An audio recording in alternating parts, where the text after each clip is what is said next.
بابرکت اور جہان والوں کے لیے موجب ہدایت۔ اس میں کھلی ہوئی نشانیاں ہیں، جن میں سے ایک ابراہیم کے کھڑے ہونے کی جگہ ہے۔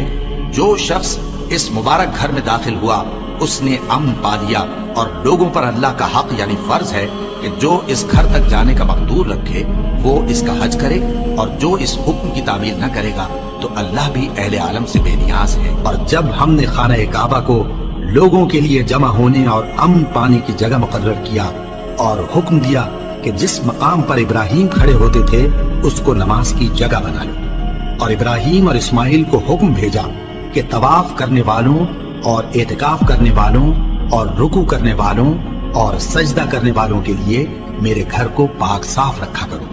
بے شک کوہ صفا اور مروہ اللہ کی نشانیوں میں سے ہیں، تو جو شخص خانہ کعبہ کا حج یا عمرہ کرے اس پر کچھ گناہ نہیں کہ دونوں کے درمیان چکر لگائے، بلکہ یہ ایک نیک کام ہے، اور جو کوئی نیک کام کرے تو اللہ قدردان ہے، دانا ہے۔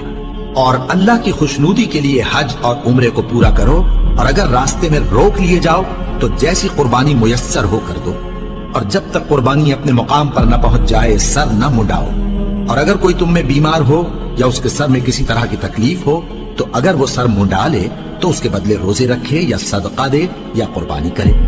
پھر جب تکلیف دور ہو کر تم مطمئن ہو جاؤ تو جو تم میں حج کے وقت تک عمرے سے فائدہ اٹھانا چاہے وہ جیسی قربانی میسر ہو کرے، اور جس کو قربانی نہ ملے وہ 3 روزے ایام حج میں رکھے اور 7 جب واپس ہو۔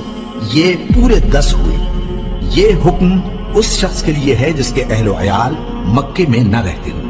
اور اللہ سے ڈرتے رہو اور جان رکھو کہ اللہ سخت عذاب دینے والا ہے۔ حج کے مہینے معین ہیں جو معلوم ہیں، تو جو شخص ان مہینوں میں حج کی نیت کر لے تو حج کے دنوں میں نہ عورتوں سے اختلاط کرے، نہ کوئی برا کام کرے اور نہ کسی سے جھگڑے، اور جو نیک کام تم کرو گے وہ اللہ کو معلوم ہو جائے گا۔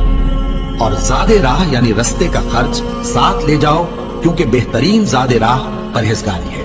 اور اے اہل عقل مجھی سے ڈرتے رہو، اس کا تمہیں کچھ گناہ نہیں کہ حج کے دنوں میں بذریعہ تجارت اپنے پروردگار سے روزی طلب کرو۔ اور جب عرفات سے واپس ہونے لگو تو مشعر حرام یعنی مزدلفہ میں اللہ کا ذکر کرو، اور اس طرح ذکر کرو جس طرح اس نے تم کو سکھایا، اور اس سے پیشتر تم لوگ ان طریقوں سے محض ناواقف تھے۔ پھر جہاں سے اور لوگ واپس ہوں وہیں سے تم بھی واپس ہو، اور اللہ سے بخشش مانگو، بے شک اللہ بخشنے والا ہے، رحمت کرنے والا ہے۔ پھر جب حج کے تمام ارکان پورے کر چکو تو منی میں اللہ کو یاد کرو۔